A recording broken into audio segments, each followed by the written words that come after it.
Good day, Katiktik. This is Samsung A05s.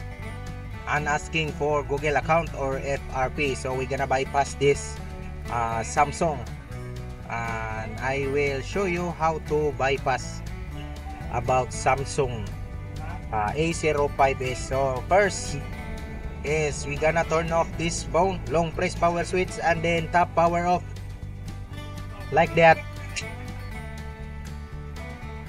And you need to disassemble the back case because in this process it needs test point in order to connect to our laptop or PC. Now let's turn off.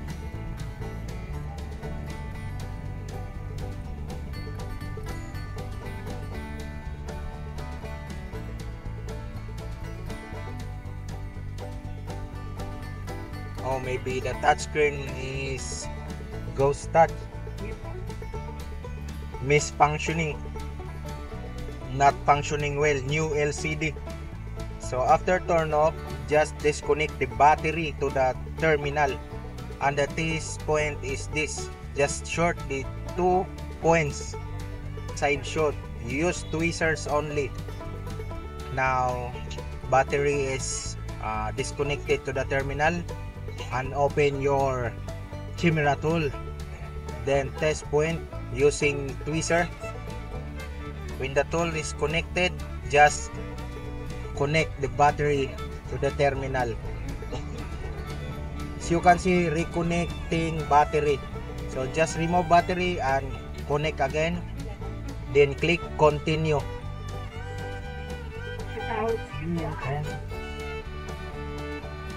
Wait for the tool to process.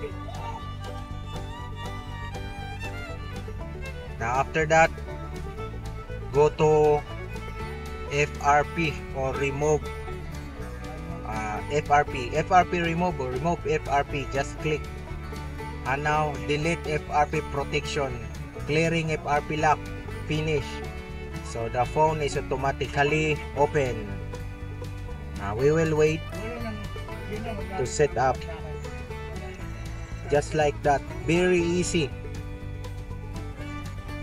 guide about removing the FRP of Samsung A05s.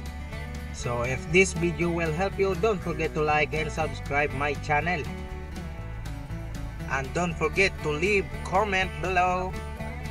Again, this is Clerbans and this is your Katiktik. We gonna set up the Samsung A05s just like that. You don't need to connect any data or any Wi-Fi. You just skip, stop, skip.